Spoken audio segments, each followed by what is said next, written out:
تشخص فيه الأبصار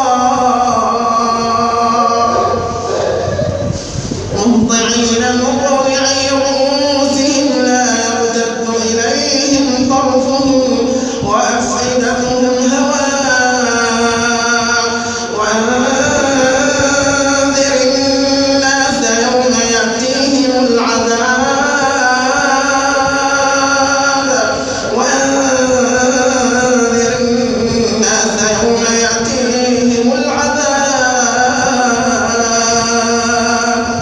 فيقول الذين ظلموا ربنا أخرنا إلى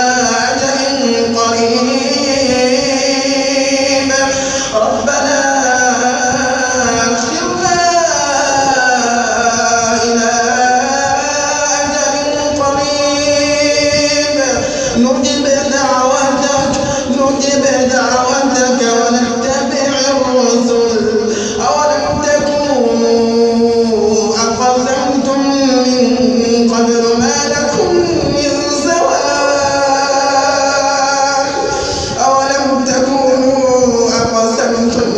من قبل ما لكم من زوال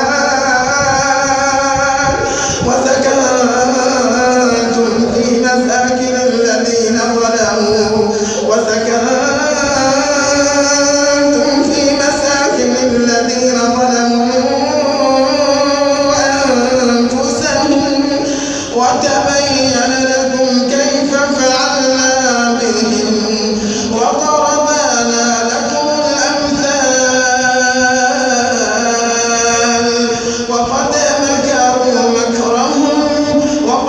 مكروا مكرهم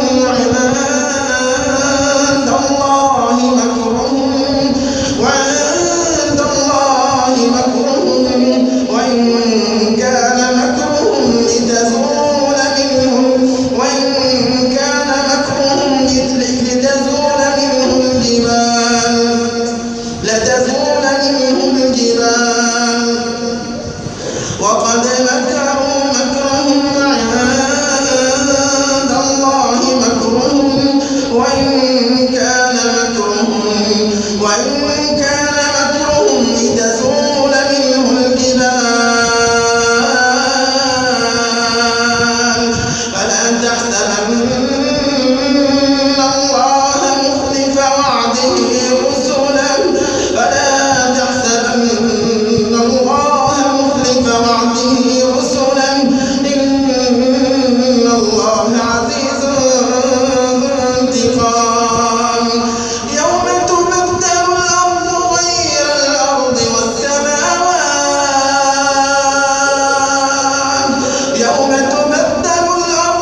قطران وتغشى وجوههم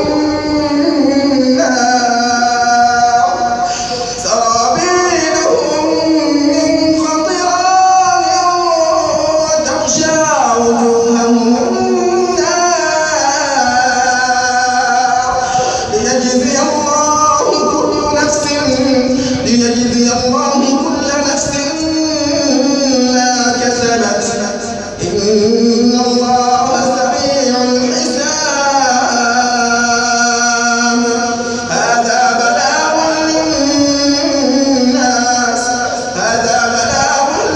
للناس ولينذروا به وليعلموا أنما هو إله واحد وليذكر أولو الألباب. الله